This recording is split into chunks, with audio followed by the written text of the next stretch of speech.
प्रदेश भाजपा के 3 दिवसीय चिंतन शिविर से लौटे मुख्यमंत्री तीरथ सिंह रावत को अचानक दिल्ली से बुलावा आ गया। मुख्यमंत्री के कई कार्यक्रम तय थे, ये सभी कार्यक्रम रद्द कर मुख्यमंत्री दिल्ली के लिए रवाना हो गए। मुख्यमंत्री जेपी नड्डा से मुलाकात करेंगे। तीरथ सिंह रावत नड्डा को चिंतन शिविर में लिए गए फैसलों की जानकारी देंगे। मुख्यमंत्री तीरथ सिंह रावत ने दिल्ली जाने से पहले कहा था कि उत्तराखंड विधानसभा चुनाव, राष्ट्रीय अध्यक्ष और पीएम नरेंद्र मोदी के कार्यक्रम पर चर्चा होगी। माना जा रहा है कि मुख्यमंत्री को भाजपा संगठन की ओर से बुलाया गया। हालांकि इसकी ठोस वजह नहीं बताई जा रही। सूत्रों का मानना है कि केंद्रीय नेतृत्व मुख्यमंत्री से उपचुनाव को लेकर आगे की रणनीति तय कर सकता है। बताते चलें कि इस मसले पर चिंतन शिविर में भी पार्टी के कोर ग्रुप के कुछ प्रमुख नेताओं के बीच चर्चा हो चुकी है। अब इस विषय पर केंद्रीय नेतृत्व मुख्यमंत्री से चर्चा करेंगे। जैसा कि देखा जाए तो चर्चा है कि मुख्यमंत्री गंगोत्री सीट से उपचुनाव लड़ सकते हैं, लेकिन इसमें सबसे बड़ा पेंच चुनाव आयोग की उपचुनाव पर लगी रोक का है। मुख्यमंत्री को 10 सितंबर से पहले चुनकर आना है। इन सभी पहलुओं पर केंद्रीय नेतृत्व और मुख्यमंत्री के बीच चर्चा हो सकती है। मुख्यमंत्री को महिला सशक्तिकरण एवं बाल विकास विभाग की महालक्ष्मी योजना का शुभारंभ करना था। यह कार्यक्रम स्थगित कर दिया गया।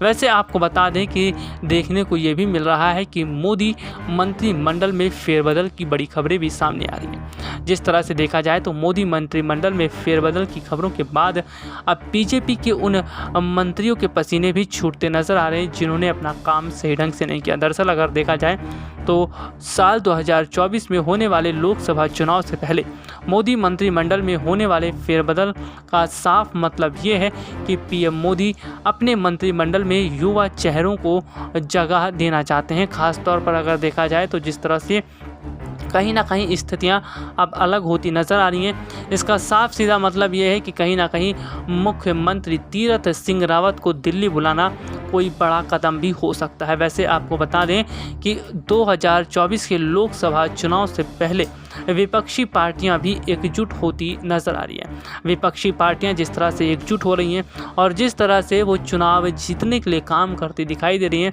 इसका साफ मतलब है कि कहीं ना कहीं विपक्षी पार्टियां भी अब बड़े स्तर पर कदम उठाती दिखाई दे रही है। वैसे आपको बता दें विपक्षी पार्टियों के साथ प्रशांत किशोर दिखते नज़र आ रहे हैं और प्रशांत किशोर की रणनीति कभी भी फेल साबित नहीं हुई है।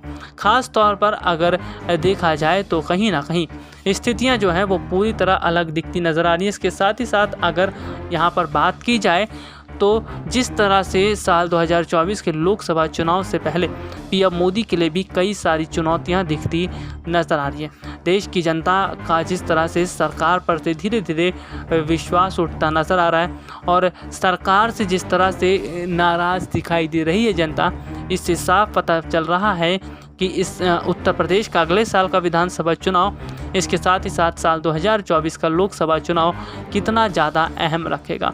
वैसे आपको बता दें कि कहीं ना कहीं स्थितियां ये कह रही हैं कि बीजेपी के लिए जो चुनौतियां हैं उन चुनौतियों पर पार पाना बीजेपी के लिए इतना आसान नहीं होगा। दरअसल चुनावों की अगर बात करें तो चुनावी रणनीतियां कहीं ना कहीं बहुत हद तक अलग दिखती नज़र आ रही है। हालांकि अगर बात करें तो मोदी मंत्रिमंडल में जो फेरबदल होने वाले हैं उसमें कई नए चेहरों को जगह दी जाएगी।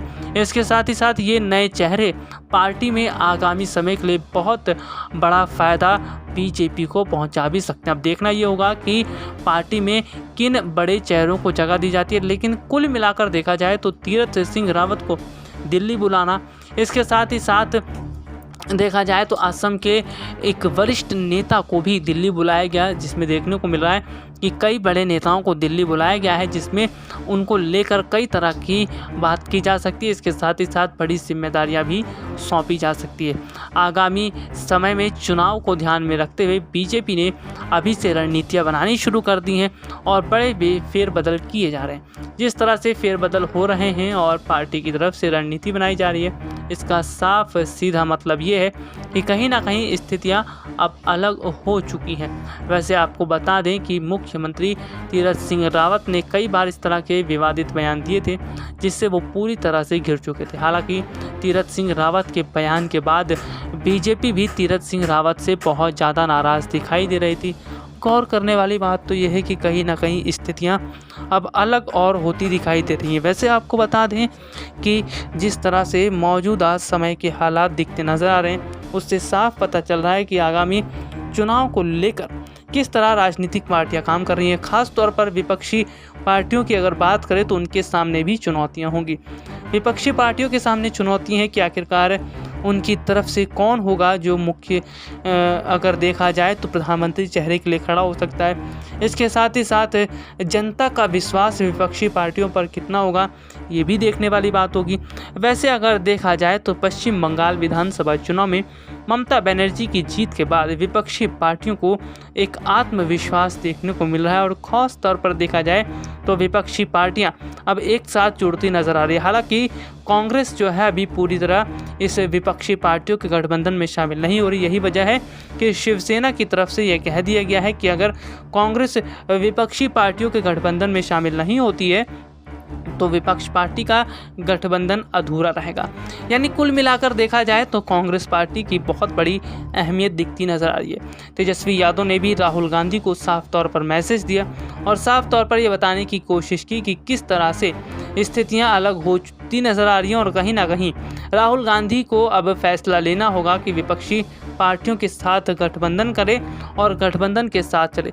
दरअसल अगर सभी विपक्षी पार्टियां मिलकर काम करेंगी तो ही उनकी रणनीति कामयाब होगी। ऐसे में अगर बात करें तो शिवसेना के नेता संजय राउत ने भी सोनिया गांधी और राहुल गांधी की तारीफ की थी और इसके साथ ही साथ उन्होंने ये भी कहा था कि कांग्रेस पार्टी को गठबंधन की बहुत ज़्यादा ज़रूरत है। कुल मिलाकर देखा जाए तो स्थितियां अब अलग होती नज़र आ रही हैं और ख़ास तौर पर जिस तरह से माहौल अलग दिखता नज़र आ रहा है, ये कहीं ना कहीं बताता है कि अब हालात अलग होते दिखाई दे रहे हैं। वैसे आपको बता दें कि जिस तरह से माहौल दिखाई दे रहा है उसका साफ सीधा मतलब ये है कि कहीं ना कहीं स्थितियां अब अलग हो चुकी हैं। तो विपक्षी पार्टियों के लिए चुनौतियां बहुत सारी हैं। विपक्षी पार्टियों के सामने जो चुनौतियां खड़ी हैं उसे पार पाना इतना आसान नहीं है, क्योंकि जनता बहुत सोच समझकर फैसला करने वाली है। खासतौर पर साल 2014 का लोकसभा चुनाव बहुत ज़्यादा अहम रहेगा। देखना ये होगा कि आखिरकार इस चुनाव में जीत क्या विपक्षी पार्टी के गठबंधन की होगी या पीएम मोदी की। अगर देश की जनता का मूड देखा जाए तो देश की जनता का मूड अब मोदी सरकार से उठता नज़र आ रहा है। देश में महंगाई जिस तरह से बढ़ रही है, पेट्रोल डीजल के दाम बढ़ रहे हैं, युवाओं के पास रोजगार नहीं है, बड़ी संख्या में बेरोजगारी भारत के अंदर दिखती नज़र आ रही है। ये खास तौर पर चीज़ें बहुत बड़ा फ़र्क चुनाव पर करेंगी।